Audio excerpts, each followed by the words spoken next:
Witchers, we're back.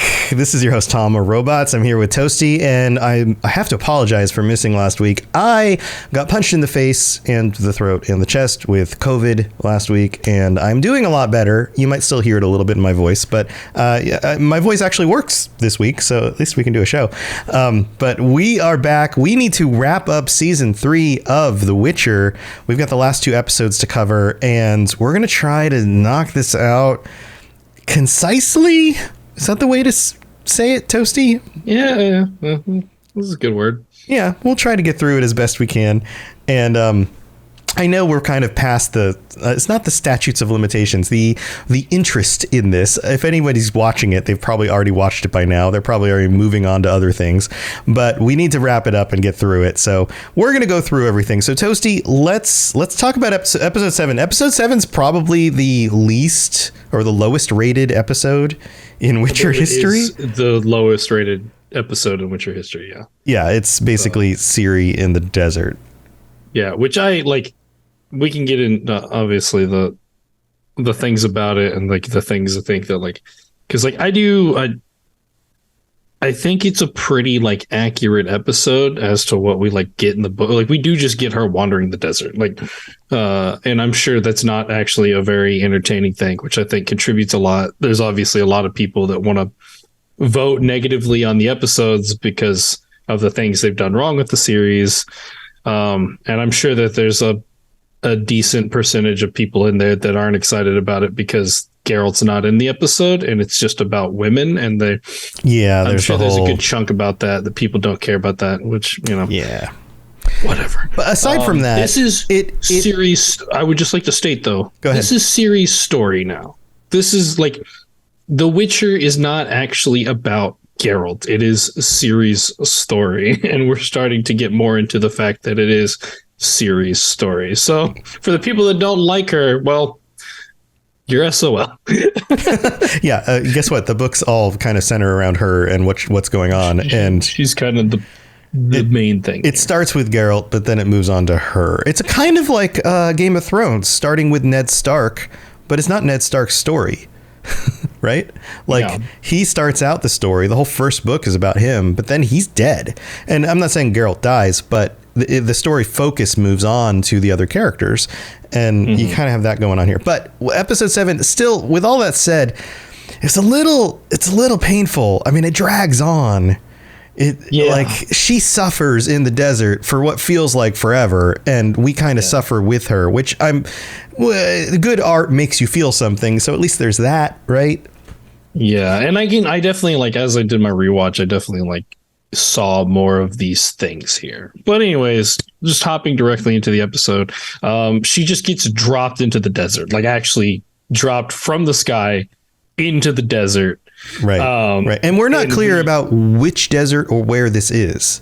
Like, is this in the continent? Is this on another plane somewhere? Like none of that is clear right at that moment. Yeah, I think it's the Korath Desert. I don't think there's anything that tells us in the show that this is the Korath Desert, but that is where it's supposed to be. And I can't remember exactly where that is. It's called the Frying Pans to the southeast of the continent. Yeah, so we're still in the same world. It's not like she went off to some other planet of realm of existence or something. Yeah, we're just in the very, like, because south and east would be like the bottom right corner, which we don't really see a whole lot of most of the time. Yeah. So, but yeah, and then we immediately cut back to Aretuza, where Jaskier shows up, and is like, shows up at the end of like the war zone that this has become, and is like, what the fuck? Runs into Radovid. They have a little bit of a moment. Jaskier, despite like understanding that Radovid was using him, still like cares and wants to try to help him get back to Redania, and basically tells him what he needs to do that. And then he runs into Yennefer, which I thought was like a nice little moment of like the witch bard thing, because they used to say that as like a derogatory thing with each other, like, and now it's like a term of endearment. I liked it. This was nice. They hug. It was a nice moment. Yeah. And then we move over to Geralt and his whole predicament. Yeah, so Geralt is at Brokilon. He was brought here by Triss. He needs to heal because he got fucked up by Vilgefortz, which we saw. He's pretty bad off, and like we don't see much of other than the fact that he's like in bed. And then I noticed that I think it's a different actress for Aithna, because we saw her in season 1 with Ciri. This is a different actress, and they've done her design differently, which like incredibly different, because she looked like more of just like a person with like adornments in the hair and stuff, and now she's like actually got like they like did like a like painted like bark kind of thing to her like forehead, where it looks like she's kind of like tree like, which is cool. I didn't even realize that was supposed to be the same person. That is the same person. Yeah. Yep. Yeah. I don't think they make I don't even think they say her name the entire time, but this is supposed to be Aithna, like the leader of the Dryads. So okay. Then and there's going to be a lot of like popping to different places pretty quickly here. So pop back to the desert with Ciri. Right. Her shoulder dislocated, which they make a point of her relocating it, and I hate watching these things in anything. I feel like this is one of those tropes. This is like a TV show, movie trope that happens way more in TV and movies than it does in real life. I'm sure it's a thing that happens in real life, but I feel like it's just one of those like, okay, we need a moment to show somebody being vulnerable and injured, but we also need an injury that can get fixed relatively easily and won't linger. So let's just pop their shoulder out. Right. Yeah. And it's always so disturbing whenever they relocate it, because it's like super painful and you get to hear every noise as they do it. No thanks. She does that. She pulls out a coin. It doesn't work. She's like, I think she's just way too far off, or the magic got messed up, whatever. The coin doesn't work, the one she used to like summon Yennefer before. And then you can kind of get the vibe that there's like someone or something out there that like in the desert as well, that is kind of like watching. And she's just wandering the desert. And she looks yassified the entire time she's doing it. Yassified? Specific, yeah, that's probably a Gen Z terminology. Dude, I need to Google that. I'm too freaking old. Yassified. Yassification is giving someone or something a glow up or make. Oh, you're talking about all the extra makeup. All the makeup and stuff that she's got going on, even though she's supposed to be like in like her. They even do parts like her face is like burning, like she's in the sun so much that they got like the like pockmark things going on. But like her contouring on her cheeks is still perfect. It's like, it's weird. It's a little weird. And it's like it's so overdone that you can tell like how much makeup she is wearing. Right. So it's like, it's just a weird thing. It's like when they switched from regular standard television to HD television, and all for like a year or so, all of like the newscasters, you could tell how much makeup was on their faces because they didn't adjust for how clear the screens were. And then they had to redo the way they did makeup, and eventually it looked more natural again for camera. But yeah, it's kind of like that. If they can do a weird bark design with like on Aithna for this, which actually looks incredibly good for like a part tree thing, they should be able to do just standard makeup. Yeah, she did look a little goofy. Yeah. And then she like eats her lotion, which like is gross. It's really gross. That part actually made sense to me. I'm like, she's starving, so she's going, well, can I eat this? Because I would eat anything, and there's just sand. So this is the only thing I have. I understand it. It's still just gross to watch. Oh, yeah. All of the things she is going to consume or nearly consume in this episode are disgusting. Let's just put that out there. Right. So it turns to nighttime. She's wandering through the forest, the desert, singing, which I feel like you probably shouldn't do that whenever you're like starving, dehydrated. Right. I saw that as a moment of self-comfort, or maybe even she had been alone and wandering so long that she was just starting to just do things like your brain does stuff when it goes through situations where you don't have like human interaction, or you're in a dark room too long. You start to hallucinate things. Like your brain actually does other things. I saw that as a moment of just like she's starting to lose it a little bit. Yeah, I definitely get that. It's just like I sometimes when I'm dehydrated, like swallowing is uncomfortable. I can't imagine singing. And like she's not a good or talented singer. So like as far as like vocal method, she's definitely doing stuff that are just going to agitate her throat even more, which must just feel awful. Yeah. But then she finds a puddle. Yeah. And it's like weird, gross, and like slimy. Yeah. As like soon as that popped up, I was like, you should know better. But of course she's starving and dehydrated. You're in a desert. You see what you assume is a puddle, and then like she just kind of like puts her hands in, and she realizes like she didn't drink it, luckily, but like she puts her hands in it, and she realizes like, oh, this is not water. And it turns out to be like first the unicorn shows up. It is like in the distance and is like, hey, like, look at me. And then it helps to like warn her of the Sarlacc pit. Yeah, it's basically a Sarlacc pit. Yeah, it's a Sarlacc pit with a little water trap. Yeah. Yeah, like, is this the Korath Desert or is this Tatooine? Because this was just weird to me. Like, why is there a Sarlacc pit? Like, unless it's just an Easter egg, sure, I'll take it. But it was just like weird because I can't think of any Witcher monster that is a Sarlacc pit equivalent. So, and then the horse comes up. She thanks it. This horse made me incredibly uncomfortable because you could see its genitals in every frame that this horse is in. It shows its genitals. Right. Usually for film, they'll have female horses or they will have castrated male horses. And so that doesn't become a thing. Like, it's just, you don't think about it. Right. But it was hard not to think about it because it was some parts of the horse. It was basically just that. Like, this thing walks up. The first thing we see, this thing walks up. You don't see its head. You just see its lower half. Right. The camera is framed in a way that like is super uncomfortable. Yeah. And it's like, and like you'll like every shot that we see this thing spare like 2 for the rest of this episode is going to include its genitals.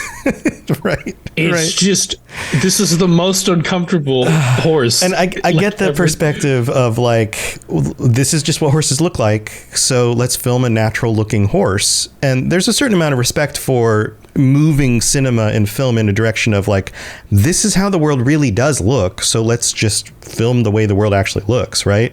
But at the same time, you could frame the cameras. Like there was a weird focus on it. Right. You could frame the cameras in ways where sometimes it shows up, but not every time. Come on.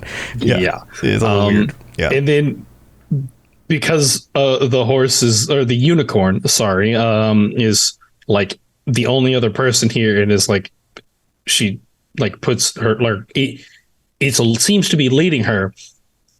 She trusts it completely and walks directly into a sandstorm.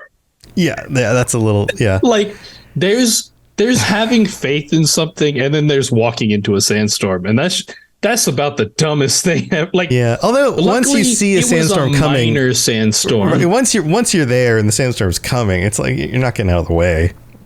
True, but like I know some sand, like this was a relatively minor, because sandstorms can be much worse than this. So she's lucky that it, like, even though it looks like nightmarish level sandstorm, it's just, strong winds and sand. But whatever. She walks into a sandstorm. She gets out. She finds a lizard and eats a lizard. Right. Eats the lizard's eggs. Right. She eats the eggs. Right. Yes. Yeah. Yeah. And then has a hallucination of her mother. Right. Which I think you can attribute to the eating of the eggs.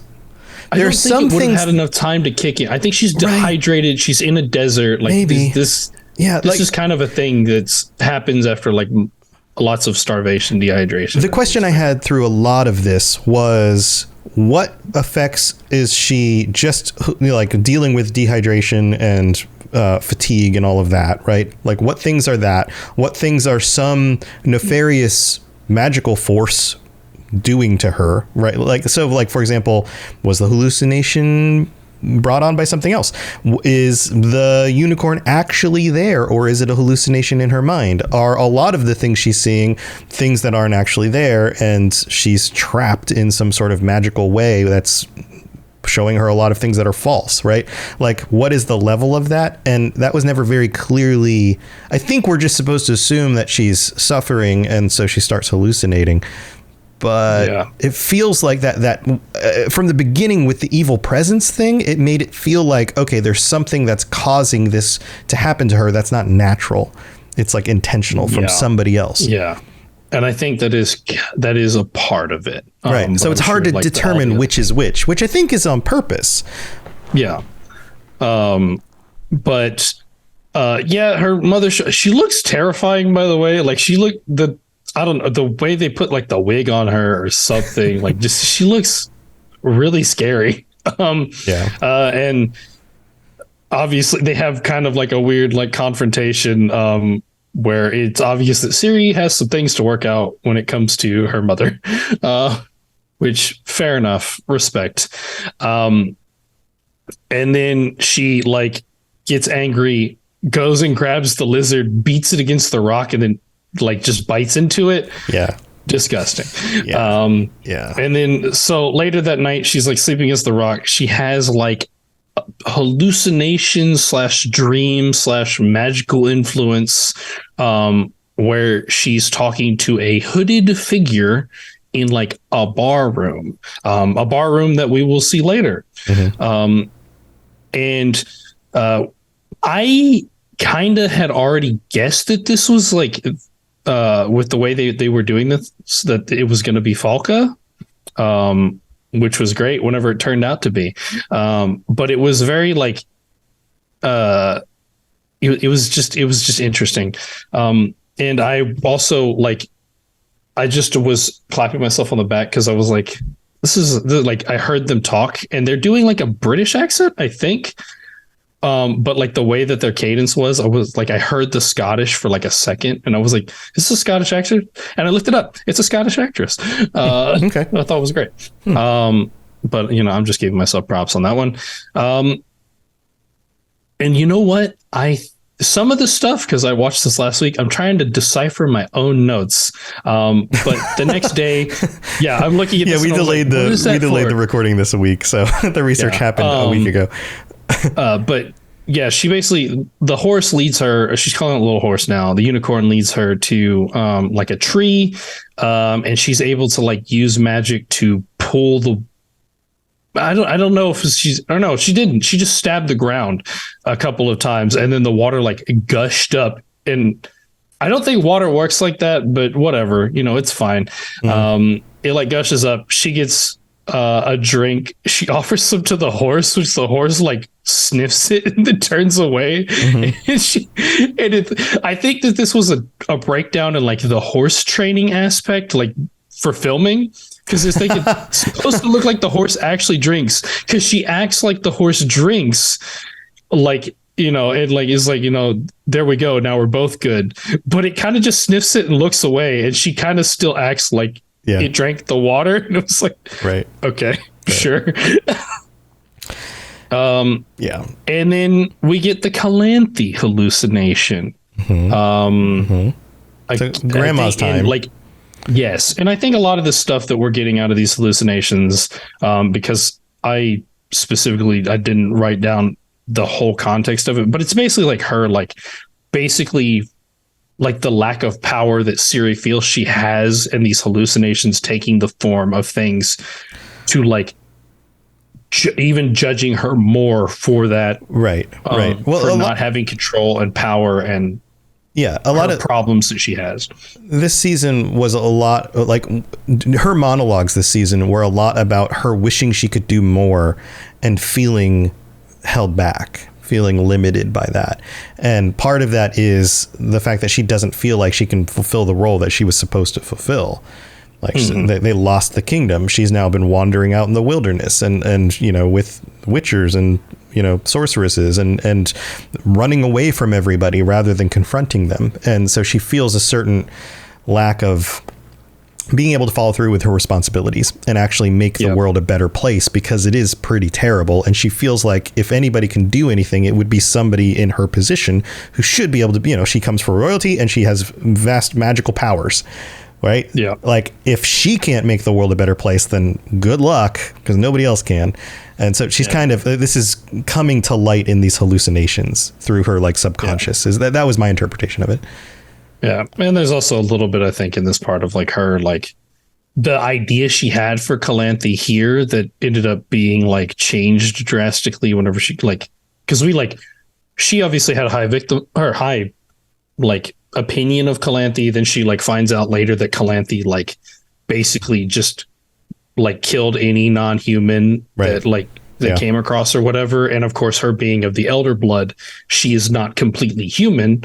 And so it's like kind of coming to terms with like, I was wrong. You were not this high and mighty figure I perceived you to be. You kind of sucked as well. Yeah. And then you want to read this next note that I put, Tom? Don't punch rocks.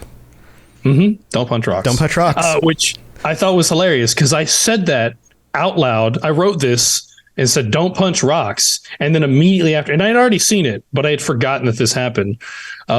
And Falka shows up to say, don't punch rocks. Like she pops in and she's like, don't punch rocks. It was like, yeah. Life I lesson. We're thinking on the same page here. Yep. Good advice. Don't punch rocks. Unless you're playing Minecraft. You can punch rocks in Minecraft. Yeah. But this is the moment where we get the reveal of where this hooded figure is Falka. Mm-hmm. And we will come to find out that she is basically the representation of the magic of fire, like fire magic, which makes sense. She was burned at the stake for the things that she did. So she became a part of fire. I thought this was clever, but I also understand, and I'll get to that at the end of the episode, the things that people disliked about this particular representation of it. Yeah. But it's also there was some really creepy stuff about her. If you noticed, her ears were cut and then stitched together to look like elf ears. Right. Because it was that was freaky. The detail on that, ooh. Right. The whole they treated me as if I was an elf, even though I wasn't, or whatever. She has a line there where she talks about that. Mm-hmm. Yeah. So it was oof, oh gosh. And we get big into the temptation of fire. Because she doesn't have the power in this situation, and fire is pure power. That's exactly what it is. Mm-hmm. And we continue on. She runs into a big desert bug. I don't know what kind of monster it is. But she basically dodges a few times. The horse distracts the thing and then gets stabbed. And then she leaps onto it, rips off a part of its chitinous shell, and then beats its head in with it. Yeah. Which I thought this was the weakest fight of the season.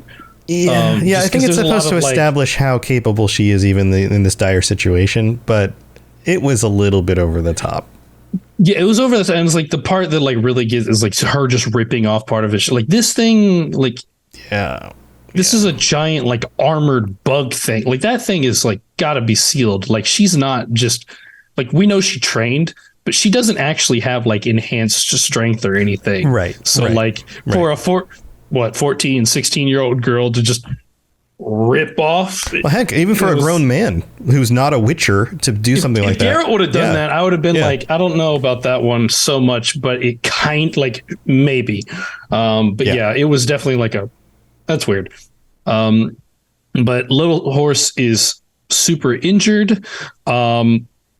she puts I'm sorry, some of these things are tiny so rag. She puts a fucking like handkerchief over it. Yeah, it was like, more of a here's all I've got. Here's what I can do for you. It was like I get it, but also it looks so stupid. But yeah, so she wants to help Little Horse and like heal it because it's also like poisoned because of this, and like she gets the temptation of fire, basically being like, you know, like if you use fire you can like purify the wound and heal him, and so she does, and then gets visions of like everyone that she knows dying horribly. Right. Immediately regrets it, and then seemingly relinquishes her powers. Right. Now was that her subconscious feeling guilty? Was that like, what is so many of these moments? It's like, what is the origin of that thing? What caused that to happen? Right. Like, yeah. So I think it's all just like a fever dream. Less of a like, this is less of like a hallucination and more like obviously we know that fire consumes whenever you use it, right? Like it uses you. The magic that they'll pull from some other source and put it somewhere else. But fire has this thing where it consumes the caster themselves on some level. So like, Yennefer, you know, she used fire magic. She got her powers taken away for the time.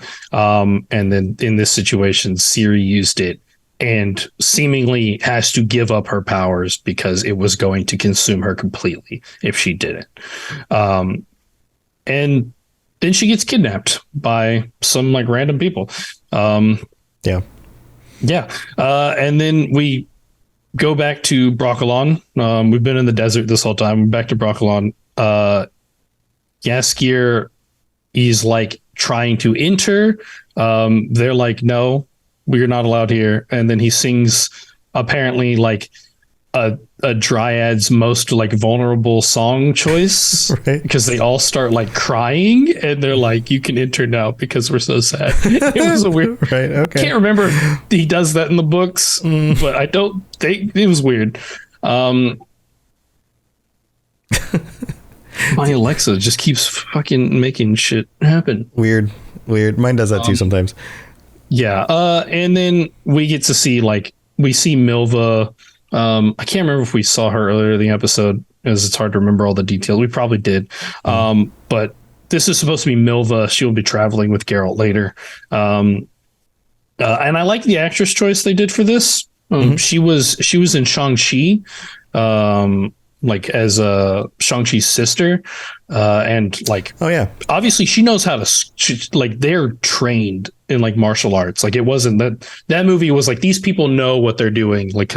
So she's going to know how to fight. I'm not sure how that's going to translate with more European medieval fantasy style fighting, but we'll see. Yeah. I guess we'll see how that develops. I feel like they've brought in the series has always had a diversity of our own human races among the population, which I think shows a certain diversity among the populations here and cultures that have kind of combined over time. So I wouldn't be surprised to see a little bit more, Eastern style combat and stuff from certain cultures. I'm fine with that. Yeah. But Jaskier comes in and tells Geralt about Ciri. And that's where we end. That's the end of that episode. So that's the desert episode. And I think so. Obviously, to get it out of the way, but basically, I think a part of the thing that people also really don't like the real book heavy or book leaning people, is that in the books, Ciri uses fire because throughout this journey through the desert, she basically convinces herself that she's strong enough to control fire without the consequences. And the way they do it here doesn't really present it as her being the cockiness getting her. Yeah. And it's more of desperation to save a friend. So it doesn't have the same impact. And I think that's understandable.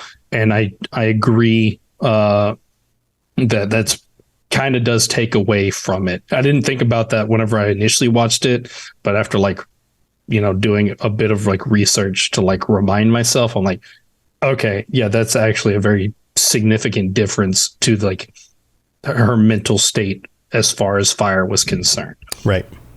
Yeah. It's just another one of those changes.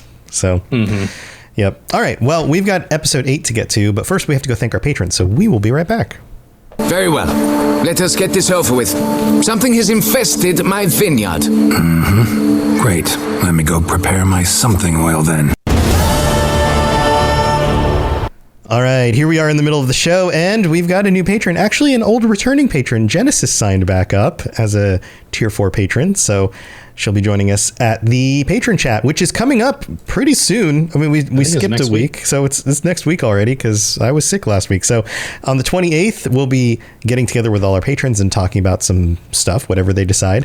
And you're welcome to join us if you want to sign up on the Patreon. As long as you're a Tier 4 or higher patron, then you can join us at patreon.com/Witcher Lorecast. And we also have to shout out our higher vampires, Ben of Temeria and Jared M. Thank you for your support. And also remind you that if you'd like to help out the show, you can leave us a review on Apple Podcasts and we'll read it out on a future episode. And that's all we got for the middle of this episode. So let's keep going with episode 8. Here we go.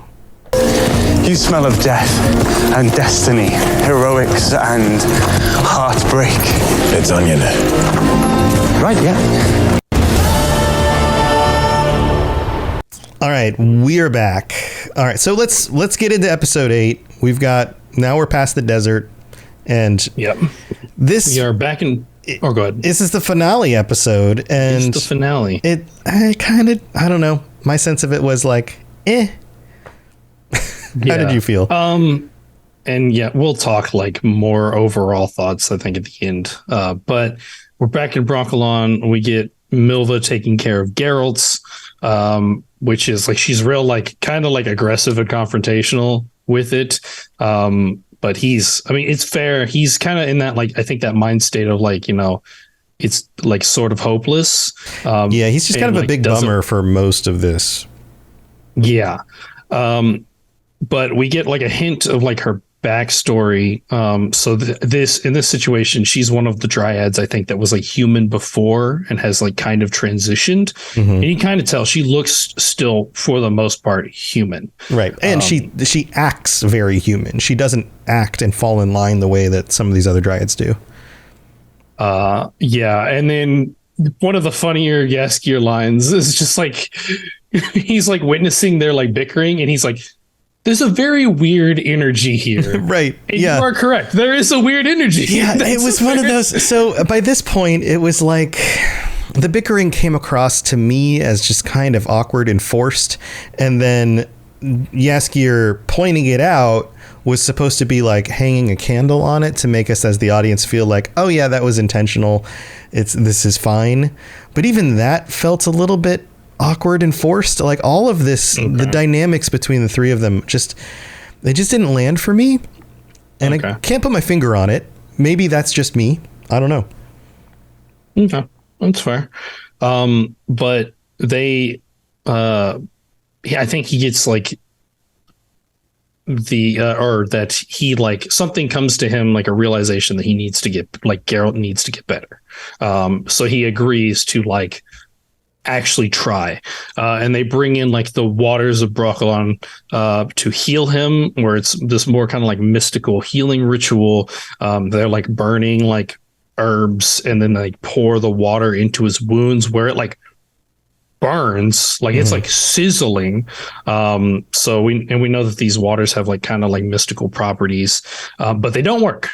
Now, is that because he's a mutant? Like, why wouldn't they work on him? Like, I didn't quite gather that. It's something to do with, I think, with the fact like the mutations and stuff, like making him like more resistant to like magical means of like manipulating his body, which even includes healing sometimes. Yeah. So I don't know. But he tries to tough it out, and he's just like, he just gets up and he starts like walking. And obviously, it's not like he's messed up. It's not going to work out very well. I think Milva comes out there and just like yanks the crutch out and he falls, which, rude, but also if you're making a point, fair enough. Yeah. Like you're not okay to just get up and walk and leave. Yeah. Lay back down. And then we cut over to Yennefer, who has like a small meetup with Crack on Crate. she's obviously still trying to find Ciri. This is her like Skellige point here where she's like, is she in Skellige? And he's like, nope, we have no idea. And we get a little bit of insight of that Skellige's allegiances strictly depend on where Ciri's allegiances lie. Because if she allies with Nilfgaard, Skellige has to ally with Nilfgaard. Right. Right. We talked about the connections between that royalty in the past with some of those characters. Yeah. So like her Calanthe's husband, she married into like a Skelligan like line. Right. I can't remember. Yeah, and even Mousak was originally from Skellige and then goes back there. Yeah. In the in the stories and not the show. And so the sorceresses, we see all of them together. They go to like the castle that we saw in like the first half of the season with the like the hand monster that Geralt fought, where we found out all those girls are going. They reversed the spell to like turn them back into their regular form, which I guess gives them their heads back, because if we remember, their heads were on a wall, right? Like, and their heads are like now back on their bodies. And they find, these are the missing girls that Triss had been talking about. They leave, they start like fighting. There's obviously going to be bickering between like all of these very strong personalities, especially like Tissaia and Philippa, who are not exactly allies in this situation. They got beef. And Yennefer urges them to, that they need to be a more united front rather than like all this bickering and picking sides. Fringilla and that's not exactly book accurate either. The idea that Yennefer is the one who's trying to like quell them and bond them together. Yeah, it seems like they're trying to give her credit for the lodge. Whenever the credit to the lodge goes to Philippa. So we're gonna see where they go exactly with that. Maybe this is like Yennefer's sowing the seeds for Philippa to like change her mindset to then create the lodge. I hope so. I really don't want them to just give it to Yennefer. Well, it also feels like they've swung the pendulum. Like season 2 was like, Yennefer's worse than we thought she is. And then this season it's like, no, she's better than we thought she is. And it's like, can we just land in the middle where she actually is, according to the books? Yeah, where she's the more accurate version of her, where she's a bitch, but she still generally does the right thing for Ciri. Right. Yeah. We head to Nilfgaard. I'm not entirely sure where, like, if this is actually part of Nilf, like where this is at. Like, it's not Sintra. It's like a really like gaudy castle made of like black marble and gold or something. Like, it's fucking ridiculously over the top. But it doesn't really matter where it's at. Fringilla is trying to basically like vie back for power here. With Nilfgaard and Emhyr. I particularly like the quote of like, I do have to say, Fringilla, death, it becomes you. Because, she essentially died and then is now doing better at what she's supposed to be doing than she was before. And they're trying to basically like pin a spot for the elves again, like let the elves have Sintra. Fringilla will be like the ambassador. And Emhyr agrees to a point and then says, no, like you can take the old and like the old people and the children there, but all of the able-bodied elves have to fight for Nilfgaard. Right. The Scoia'tael are mine and they need to fight for us. You don't have a choice about that. Yeah. And Jessica does not like that. Nope. Understandably. But they're not really in a position to negotiate. He's in a very strong position of power. Then we head back to Redania, where Dijkstra informs Vizimir about everything that's going on. Vizimir is very unhappy with what Dijkstra has managed not to accomplish, and basically says, like, I know you really liked Philippa. I'm sorry. He's going to kill her. And it's like, damn, dude. Like, okay. Yeah. Dijkstra does his best to try to like, I don't know, market his accomplishments in a more. He's trying to better light. I think Vizimir says it very specifically, like, don't try to handle me. And that's what Dijkstra's trying. He's trying to handle Vizimir because he's been able to do that. Vizimir's a dipshit. But he's finally like showing like maybe he wasn't just this the entire time. Yeah. Like there's a play to that. Back in Brokilon, Geralt is training. And Milva accuses Jaskier that he doesn't actually care about Geralt. yeah, he basically says like, you don't actually care about Geralt as a friend. It's like he just did all this stuff for him. Like yeah, I like didn't some of this stuff just doesn't. Maybe she's just unfamiliar and she doesn't Milva's trust him. perception of the fact that he's just a bard. Like she doesn't Right. see like what he's Right. done. She just sees that he's a bard, and like she's like, you're just trying to milk a last song out of him. To which It's just like, where Jaskier does that come replies from? like, I can get 3 songs and an epic poem out of this at least. right. The response was good, but again, that whole dynamic with Milva is like, are you what? We're coming out of left field with this stuff, and we're not there with you. She's very Like, what's going on? confrontational, and sometimes it's just unjustified confrontation. Right. I think that is kind of like her character. Yeah. So, and like this will be as much of like the stuff we see with her will be as much of like a learning process for her as well. Right. Because I think she, like, part of her past is that she was like really taken advantage of and has a lot of distrust for people. And obviously, like, that's just showing here. Yeah. She doesn't trust anyone for saying who they are. Like, Right. But then she has a heart to heart with Geralt. yes. And you know what? Last Monday, I probably would have had a really fresh thought about what this heart to heart was about. Can't remember it all now. So That's fine. But they like some of the friction goes away here is kind of the point of this, right? Yeah. Like there was some tension, and then you have this show does this a lot, and every modern story does it, where like Geralt's characters have to start at like very far distances from each other and seem like they're never going to get along, and then they do, right? Like, Yeah. or like somebody has to ask somebody to do something and they will never do it, and then all of a sudden they will. And it's like they're doing that with these characters. They're like, we have to show them in conflict with each other, like they're never going to cooperate, so that eventually they can, and there's a payoff. Okay. yeah. So, but where am I at? Jeez. Tissaia. We go moving to back. Tissaia? We go back to Artuza, and Yennefer and Tissaia have a heart to heart as well. And where Tissaia is obviously feeling like she's obviously been out of it since episode 6, when she find out like Vilgefortz was a traitor. Right. And she lightninged herself, basically. Yeah, she's blaming herself. Lightning and we herself kept- too. Like Yeah. magic. So she's worn out emotionally and magically went through something most people never will ever experience. Yeah, her hair is white now. Right, It's yeah. like turned completely white after that, the Alzur's Thunder. And we also find out that we never actually know the reason for all of this, like in the lore, like in the actual lore, but like for the show, they're basically saying that Tissaia came up with the idea of removing a sorceress's uterus so that men would take them more seriously. Right. So they couldn't be relegated as baby machines. Yes. And they would have no draw. It's kind of like a Witcher being infertile. They would have no draw to motherhood and being bound by those kinds of, parenting issues and all of that, or having a husband in order to have children.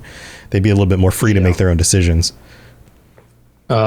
Which, it makes sense, but also like I felt, there's a thing about like some fictions where like you don't need to explain everything about it. Sometimes things can just be as it is, and you never know the reasoning. And I think that's perfectly fine. And I was perfectly fine with, sorceresses being infertile and not having an explanation for it. But it's whatever. And Yennefer is trying to basically like reel her back in, like, find your strength. Like, we need you. This is obviously like a daughter, like, crying out like for her mother to like. Right. And it feels like it might work. And then. Yeah. And I'll put a little content warning here. Hopefully you've already seen the episode before you're listening to this, but if you haven't, content warning. Or if you want to skip this part, content warning for self-harm and suicide.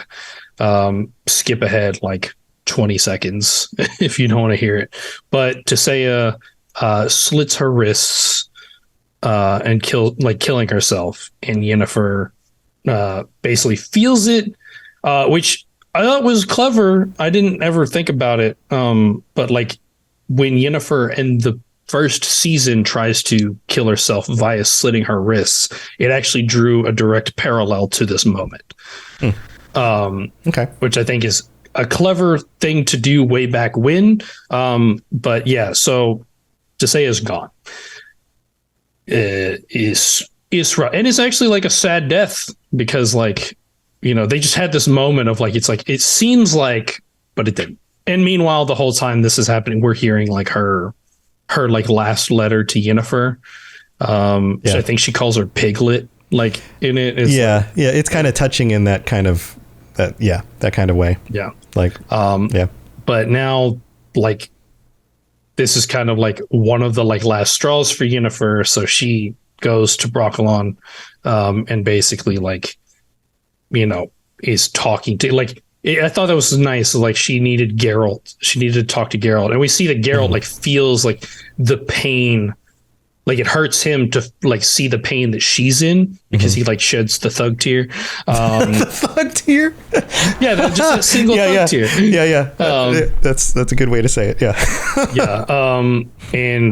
But he tells her like, you have to heal me. Like I gotta find Ciri, and you are needed to like lead the sorcerers. So you can't devote your energy to finding Ciri anymore. So I have to. So you have to heal me. And so she does. I think for the most part, I think there's still some like latent injury there. But he's on the way to getting better. That's kind of the idea, is that he's physically and emotionally in the place where he needs to be in order to progress at this point. Yeah. And then we get the assassination of King Vizimir. Yeah. So this was fun. Radovid talks to Vizimir for a little bit.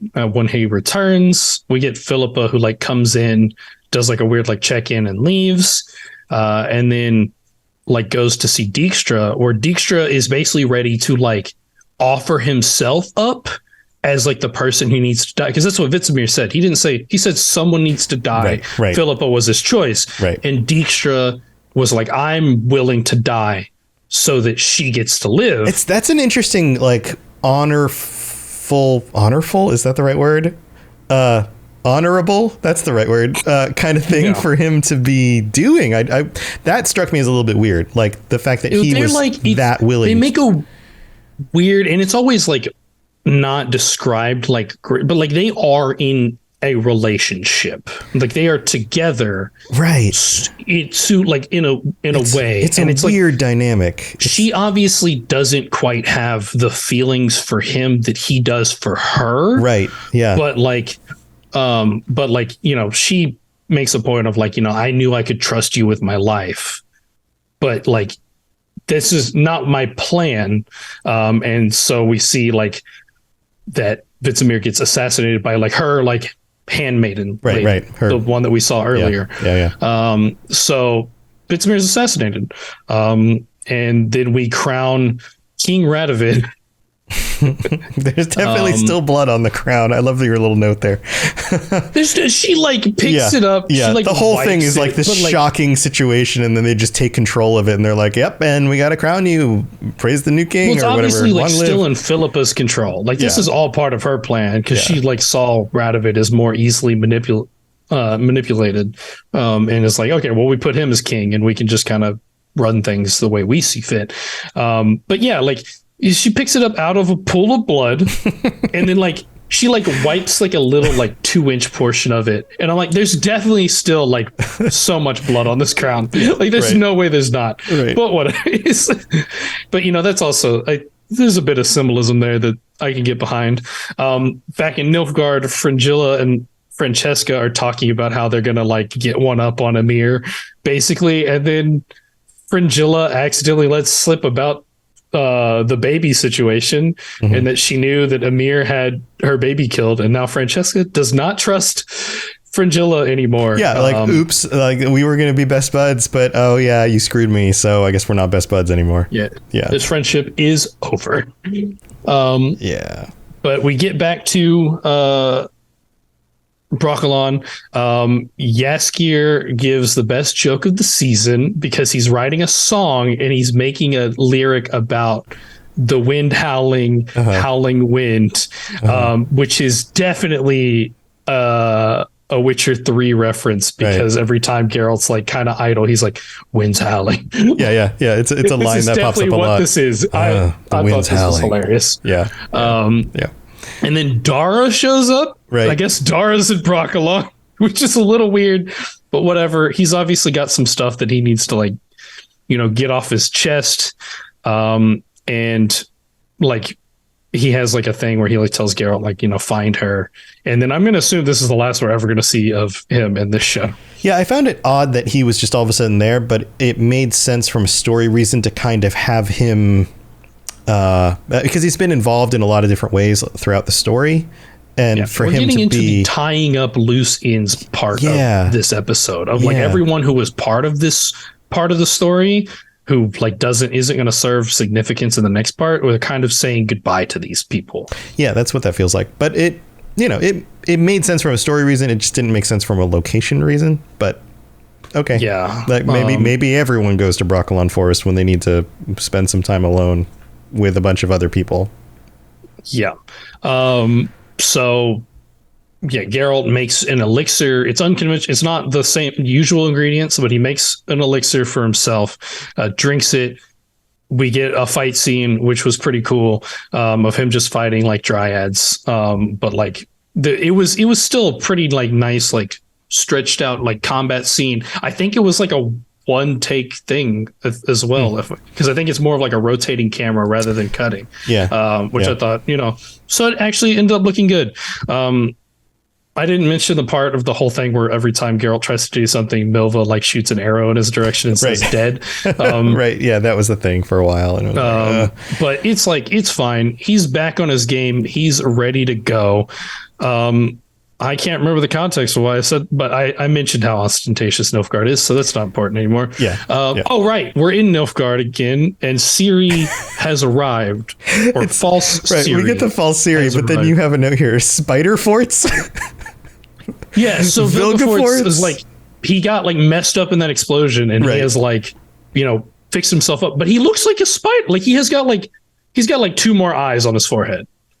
It's like, or like things that look like eyes. I don't know. It's like half his face is melted off in this really weird sort of way.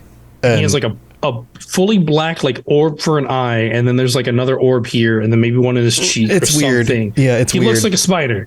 Yeah, it's weird. Spider Forts does whatever a Spider Forts does. I don't know. But like false Ciri shows up. Emir like says like welcome home. And like you could tell this dude is like, he knows this is not his daughter. Right. This is a political ploy. This is all part of that whole thing. And but like I don't know how much of a point we're gonna get onto this into other seasons, but like part of this is that like Vilgefortz is supposed to deliver, and like he tells Emir like, this is Ciri, and that creates a big conflict of like, because Emir finds out that it's not actually Ciri, but like. Vilgefortz doesn't tell him like this is part of the political plot. So you think in the show version he already knows? Yeah, I think like the way his facial expression was whenever he like looked at her, he was definitely like a moment of like, no, like this isn't correct. Yeah, like something about this feels wrong. Could so be. I think he's he's been manipulating people this entire time. Like, he manipulated himself into having Ciri as a child. So like. We know that he's smart. Yeah. So then we get the introduction to the rats. This part was actually pretty cool. I felt like this worked pretty well. Yeah. So Ciri's like tied up with this other dude in a bar from those people that like kidnapped her out of the desert. And she like basically gets the knife off of him, kicks it over, and then like this group shows up and proceeds to just murder this bar. And like, it's a really cool fight scene. Like there's some really like cool, like sword techniques and stuff in this fight as well. Like even like other method, like we see like each rat, is different. like they have the different methods they're doing. There's people Right. that seem to be like Different real well-versed in personalities swordplay. yeah. There's a big dude who just slams people's heads in a bar. Right. It felt we like a see all the D&D dynamic party things. is what it felt like. Yeah, It felt like this for D&D sure. party showed up, a bunch of murder hobos, and they did their thing, and then Ciri's like, yeah, I'm badass too, check this out. And Yeah, it was like, all right, cool. Yeah. So yeah, and then they basically like, give her a sword to like kill the man who kidnapped her. And we get like a cruel kind of side of this because like Ciri is just like very much playing with this dude and is like cutting him to like hurt him rather than like she doesn't just kill him right away. Yeah. Like she's like toying with them Yeah. and it's kind of cruel for like what we've seen. Which of her. plays into the whole, like, if we're going to go down this dark path of Ciri, then why not have the story of the desert of her being too self-assured of her ability to control fire? That feels like it plays into the dark path instead of her being convinced into it, you know, like, I don't know. Like that's part of where this series has these hiccups is that those kinds of arcs are not consistent. And that would have been a more definitely makes consistent arc. sense. Yeah. But Geralt and Jaskier go through like a Nilfgaardian checkpoint somewhere here in the it seems Yeah. Rockland's pretty far. I don't think that Nilfgaard's supposed to be this far north yet. Or maybe from where they're heading Rockland is, south. but, like- Maybe that's the idea, is that they're traveling south and they got to the border. That was my assumption. Oh yeah, actually. Oh yeah, that's right. Because I can't remember. He got information, I think, for where. So yeah, I guess he is traveling south. It just seems like they're still kind of on the edge of that same forest, but I guess it's just a different forest. Yeah. My sense was but- they've been traveling for a while and they just happened to cross a border. They get through it. Yeah. And then like the Nilfgaardian, like he trades his like Renfrey brooch Yeah. as like the payment for getting through, which is obviously like a significant thing because he's been holding on to this. He even had it as part of his sword for a time, right? But then we see a family getting kind of like hassled by these Nilfgaardians, and so we get, you know, Knight Geralt here. Yeah, White He Knight Geralt. kills this entire encampment of soldiers. Yeah. Which is also another cool. Like these are cool fights. I think this whole episode had like really cool fight scenes. And then he like. There's like a moment I think where he like kind of extends out like towards the kids and like the kids don't shirk away, which does feel wrong because like normally like that's kind of the whole like thing with like Geralt is like he does these things to help people, but because of who he is, everyone is more scared of him, Right. especially whenever he murders like you know. It's a reflection of that first story he tells where he saved the poor girl and then she ended up more scared of him. It's Yeah, but it's all the this same one thing. didn't. They were like accepting, which I don't know if that's supposed to be important or if they just forgot that, you know, this is not how it works. This is not usually what whatever. happens, but okay. We Yeah. get the last dear friend letter. Again, I can't remember what it said, but it's the last dear friend letter from Yennefer to Geralt. And he gets a new roach. Milva shows up. I think she like shoots the last guy. So they're now all journeying together. And we see Geralt kind of walking off into the mists with them. And he is leaving his Renfrey brooch behind. Right. Which I personally like this detail because like it makes me feel like that's like, and I think I said this in the last episode, but like this was his thing. Like Renfrey and her brooch was like Henry Cavill's like thing. Like this belonged to him. This wraps and so up. like him leaving it behind wraps up like his story. And so like I liked that touch because it felt like more personal to Henry Cavill. Right. Right. So, and then we get Call Me Falca. Call me Ciri Falca. is now calling herself Falca. Which is again a little bit weird. I mean, she kind of needs an alias here. Like she's Right, but why obviously take like, on- she's the number one most wanted person in the character, but she also feels like she like she's on a new path. She's like on this kind of like rebellious path, and this was like Right, but she Falca. fell for the whole fire use thing and then rejected it, but then takes the name of the fire user, fire itself. Like, you see, like that doesn't line up. Yeah. Yeah, it's a little weird. Okay, but then we get another song. Yeah, we get the new Yaskier song at the end, like in the end credits, which is a great song. I liked it. Yeah. The songs have always there been. was some parts in it that were like kind of metal, like there's like a whole part where there's like these like guttural chanting or whatever, and I was like, damn, okay, like they kind of went in on this, but like, so at least we'll have like, even if you thought that this season was horrible and there's no redeeming qualities, this song is still good. You can at least agree on that, right? Yeah, I still feel like this was of the 3 seasons, this one was better than the second season generally, but it still falls into some of the same storytelling problems like we've discussed in this episode.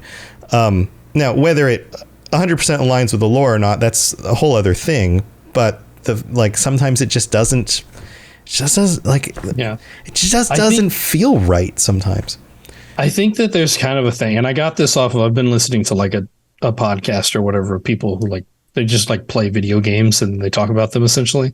And they like were talking about like Fallout 3, and they were saying like, compared to like Fallout 1 and 2, like, and you know, whatever shade here, this is not my words, this is theirs, but they were basically saying like, it felt like Bethesda took the Fallout thing and like had these perceptions of like what they thought Fallout was supposed to be, right, and like used those but didn't execute it in the same way, like to have the same meaning as like the original creators of the game. Like they took things and used the same elements, they just didn't use them properly. Yeah, I would kind of think I would expand on that and say that they took certain elements and highlighted those elements more, and then they downplayed other elements.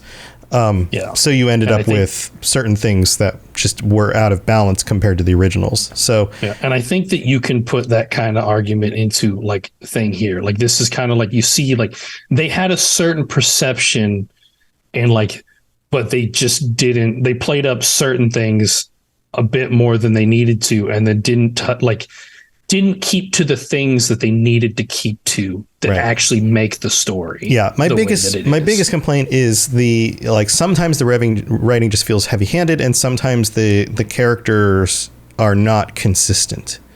Like this happened a lot.